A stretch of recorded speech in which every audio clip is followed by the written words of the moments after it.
Salut, on se retrouve pour la présentation de l'oracle des miroirs. Ça fait très longtemps que je devais vous le faire, mais je sais pas, j'avais envie d'attendre, de voir comment j'allais faire ça, si j'allais directement vous en parler, vous montrer chaque carte, vous expliquer les cartes, selon ce que moi j'en pense, de quelle façon je les utilise et je les sors, vous savez, toutes les interprétations que moi j'ai selon ces cartes.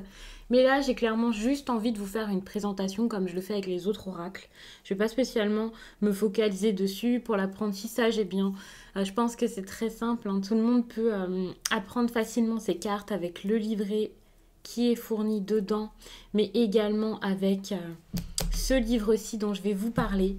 Il faut savoir qu'avec l'oracle des miroirs, il n'y a pas le livre. C'est un livre que j'ai acheté à part. Si vous comptez vraiment pas acheter le livre et juste apprendre avec ce qu'il y aura dans la boîte ici, eh bien ce sera ce petit livret. Bon, il est un petit peu abîmé. Il est très peu lu et je l'ai retiré de la boîte parce qu'à chaque fois lorsque je sortais les cartes, vous allez voir, c'est pas une boîte qui est forcément très pratique, et bien j'avais du mal à tout rentrer à l'intérieur. Là vous voyez très bien que c'est pas forcément très bien organisé. Je vais pas vous dire que c'est pas bien expliqué, c'est très clair, il y a quelques mots clés pour chaque carte, il y a quelques petits mots-clés qui sont suffisants. De toute façon, ce sont des cartes qui sont assez simples de compréhension, en tout cas je trouve, je vous les montrerai après.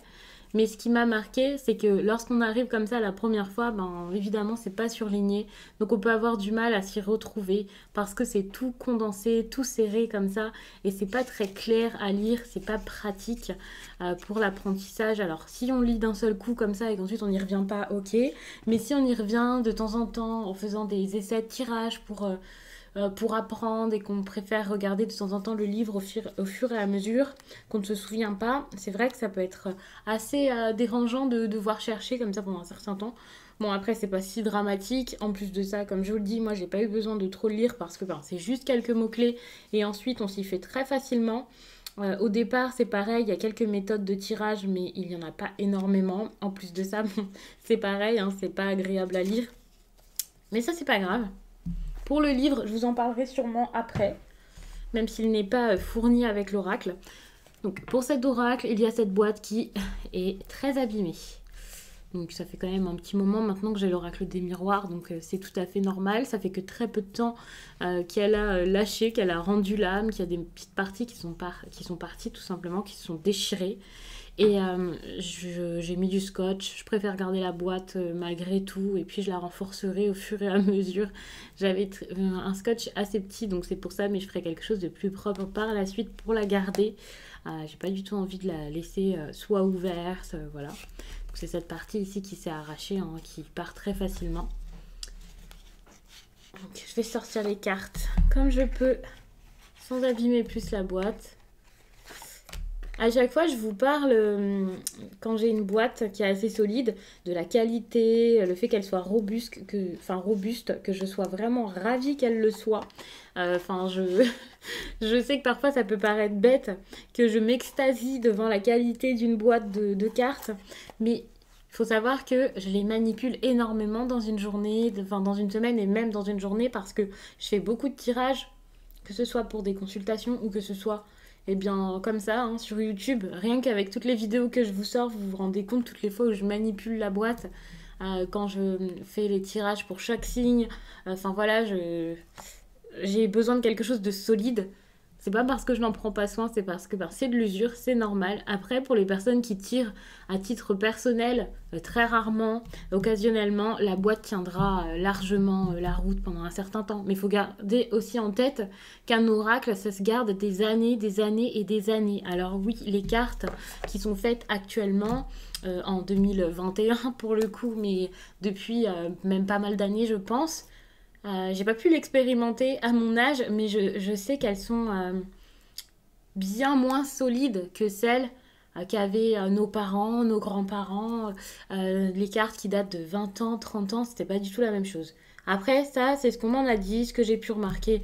Moi, c'est vraiment ce qui se passe depuis ces dernières années, ces derniers mois, et je peux pas forcément vous donner mon avis là-dessus.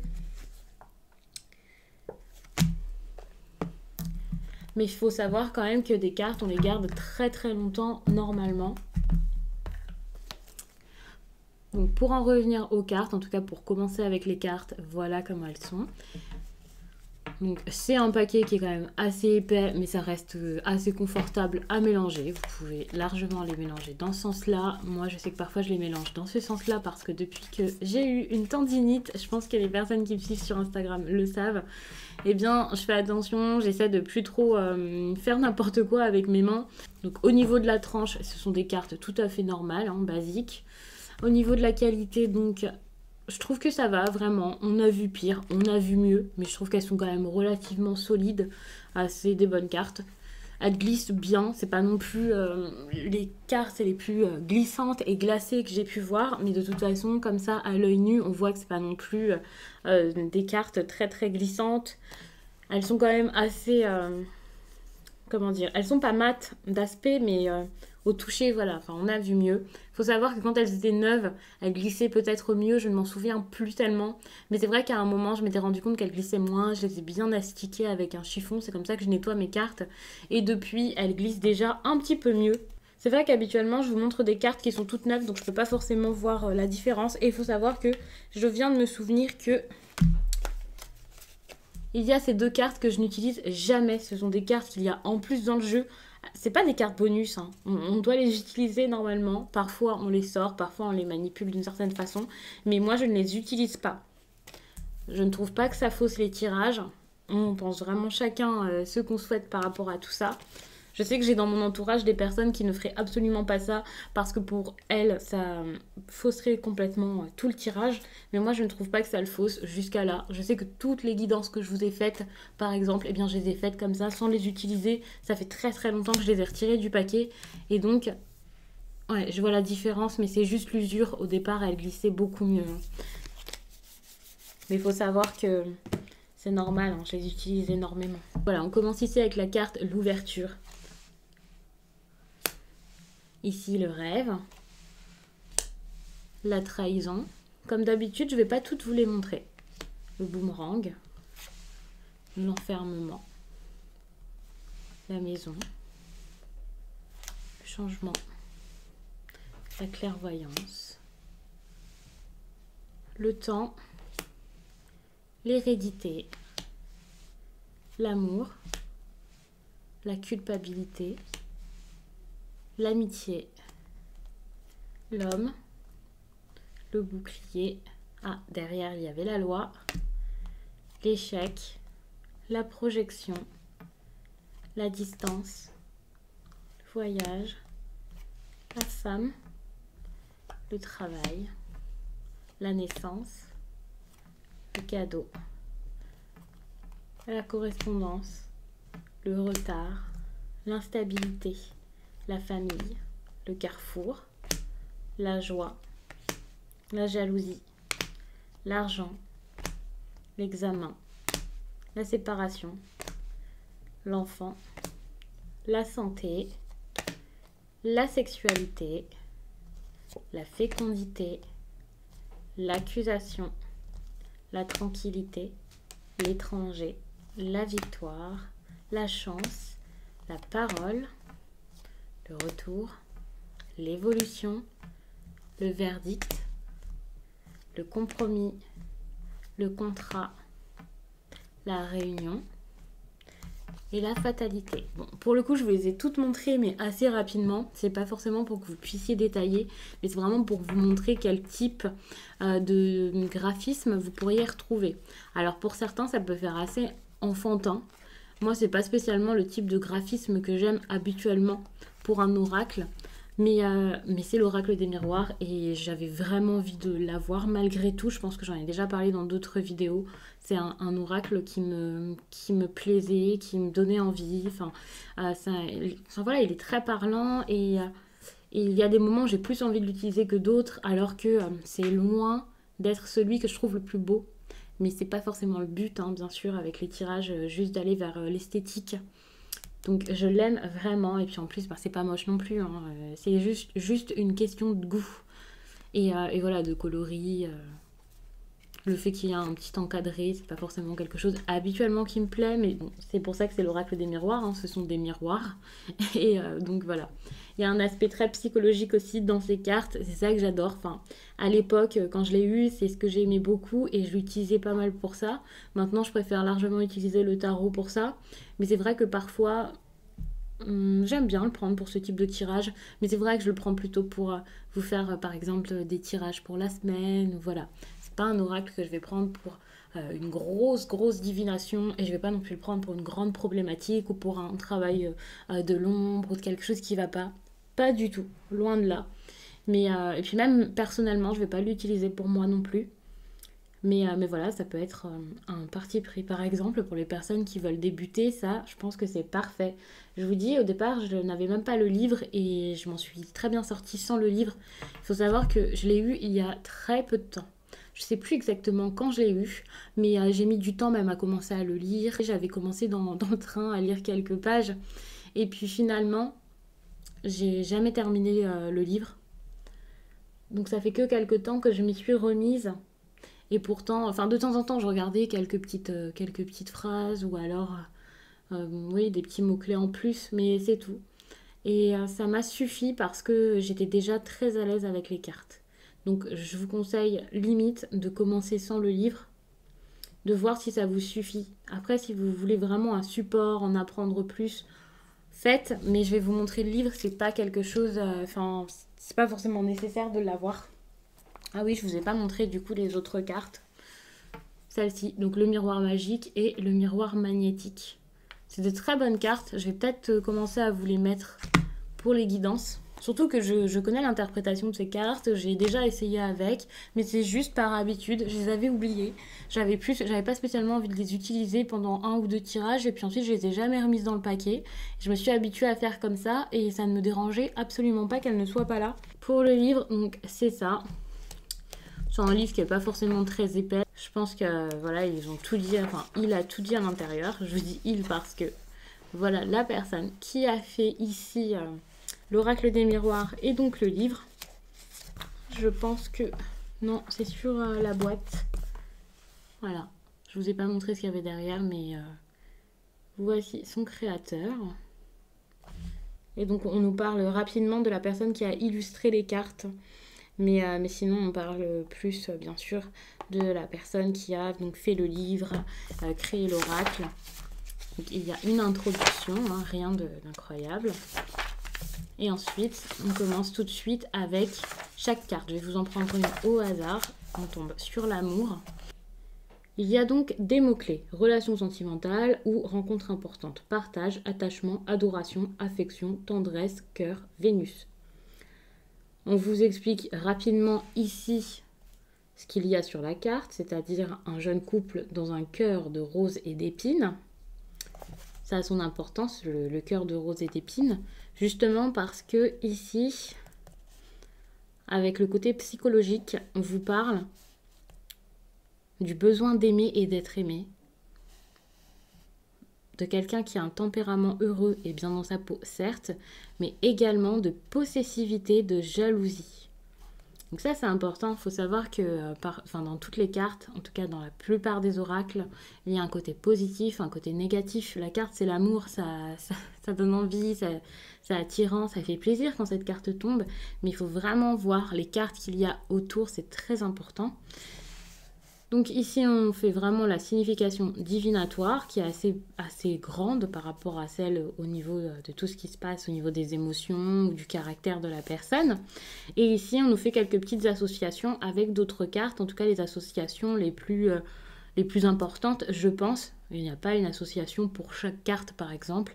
Là, pour le coup, le livre aurait été beaucoup plus gros, mais ça peut aider, je pense.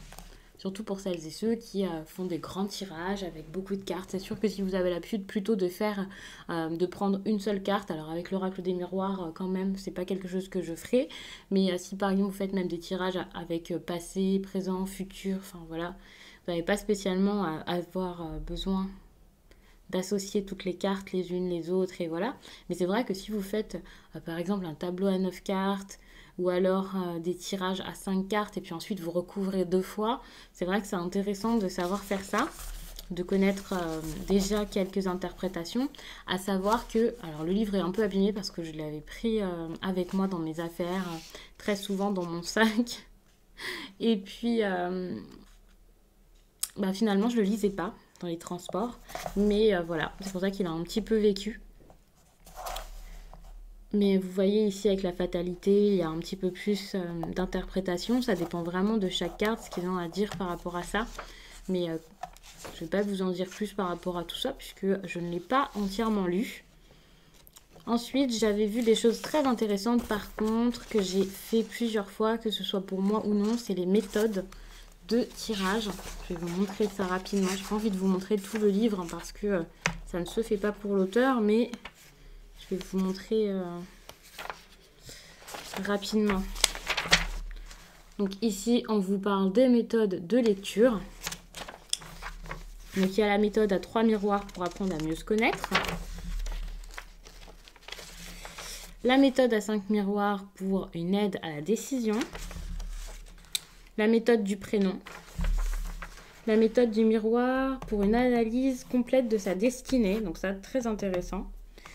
Méthode du temps pour une datation des événements sur l'année. Donc ça, c'est une méthode que je connais, une méthode que j'ai faite. Je l'ai fait l'année dernière et c'est vrai que ça marchait très très bien pour 2020. J'ai vraiment apprécié.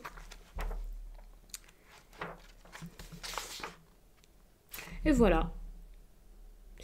Il n'y a rien de plus à dire par rapport à ce livre. Il y a une petite conclusion et puis... il y a également un forum. Je ne sais pas du tout comment est-ce qu'il est en ce moment le forum, s'il y a beaucoup de choses intéressantes dessus, s'il est encore en marche ou quoi. Je n'en sais rien, c'est marqué dans le livre, mais je n'y suis pas allée. Et puis il y a également le site de l'auteur, dimitri.tm.fr. Alors c'était une présentation très rapide, je vous ai rien montré de bien fou hein, finalement, mais c'était plus pour les personnes qui avaient envie de voir les cartes, le dos de deck, de voir un petit peu de plus près, de savoir peut-être aussi mon avis. Il faut savoir que mon avis c'est que c'est un oracle à avoir. C'est un oracle qui peut être très bien pour débuter, mais pas seulement. Bien sûr, ça va pas remplacer un tarot, mais pour celles et ceux qui n'ont pas forcément envie de se jeter sur le tarot pour commencer, c'est très bien. Ce que je dirais aussi, c'est que il fait partie des 3 oracles à avoir selon moi. Je crois que j'avais fait une vidéo comme ça où je vous ai montré les 3 ou 4 oracles à posséder, à avoir, pas à tout prix, mais pour moi, ça fait partie des oracles divinatoires, pas des oracles à message avec des petits conseils et tout. Enfin, vous voyez le type d'oracle où finalement on ne fait pas des grands tirages avec, on prend une seule carte, par exemple, cela. Là, c'est vraiment différent, c'est un oracle à connaître par cœur, à apprendre. Et donc, oui, ça peut se rapprocher d'un tarot, ça peut se rapprocher d'un Lenormand, peut-être même d'un Béline, avec bien sûr pas forcément la même puissance, pas forcément la même précision, mais ça dépend des personnes. Si vous connaissez très bien votre oracle, que vous avez une très bonne connexion avec, c'est possible. Ça dépendra vraiment de chacun. Personnellement, entre ça et un Lenormand, mon choix est vite fait. Je vais prendre un Lenormand, ça c'est clair. Mais c'est parce que j'ai appris avec le Lenormand, donc c'est pour ça. Par contre, je pense que vous pouvez, par exemple, dans votre collection, avoir l'oracle des miroirs, un tarot, et puis un oracle à message, voire un oracle sentimental en plus. Mais voilà, ce serait pour moi quelque chose à avoir pour commencer et qui peut très bien répondre à toutes vos interrogations. Il peut explorer beaucoup de sujets, beaucoup de domaines. C'est pas un oracle pour un domaine particulier, c'est pas que pour le travail ou que pour le sentimental, donc je pense que c'est bon à avoir. Au niveau du prix, je ne sais plus, pour quelque chose comme ça où il n'y a pas de livre, comme ça, dans une petite boîte pas forcément solide, vous voyez, un peu comme une boîte de jeux ou de 7 familles quand on était petit, je crois que ça s'appelle comme ça, les jeux des 7 familles. Je pense que le prix était un peu élevé, mais je suis pas sûre, hein, mais je crois que c'est 25 euros. Peut-être que je dis n'importe quoi, mais je crois que c'est 25 euros. Après, moi, je l'avais pris, je pense, sur Amazon. Et après, je l'avais pris à une période, je sais plus, où il y en avait vraiment plus énormément. C'était compliqué à avoir. Donc, je sais vraiment pas du tout si c'est les prix habituels. Mais vraiment, je trouve que c'était quand même un petit peu cher pour ce que c'est par rapport à d'autres oracles que j'ai, donc qui sont dans des bonnes grosses boîtes assez solides comme ça, qui en plus de ça ont des très belles cartes. de très très bonne qualité. Enfin, ok, je vous dis que la qualité ça va, mais bon, enfin, c'est pas non plus. Enfin, c'est pas les plus belles cartes que j'ai eues. Donc, je trouve que c'est quand même beaucoup. Mais c'est un oracle que je garderai toute ma vie, donc je ne sais pas. Je ne sais pas trop quoi en penser au niveau du prix. C'est vrai que je fais pas forcément très attention à ça. Je devrais peut-être faire attention plus souvent. Mais c'est pas le pire, mais c'est pas le meilleur en niveau rapport qualité-prix. Mais vu comme je l'utilise très souvent, finalement, le prix ne me dérange pas, même si à la base, c'est vrai que juste pour quelques cartes, ça fait quand même beaucoup. Je pense que j'ai plus rien à vous dire par rapport à ça. J'ai pas révolutionné l'histoire de l'oracle des miroirs avec cette vidéo, mais je pense vraiment que ça peut vous aider, vous plaire, d'avoir des avis différents. Et je sais pas si j'ai apporté plus que d'autres personnes sur YouTube. Je sais que moi, quand je l'ai acheté, il n'y avait pas de vidéo, en tout cas pas beaucoup. Et c'était compliqué pour moi d'avoir des avis. C'est pour ça que j'avais hésité à vous faire une explication de chaque carte, mais ça me prendrait énormément de temps. Je suis pas forcément une grande pédagogue. Et donc, j'ai hésité à vous le faire et je pense que je ne le ferai pas.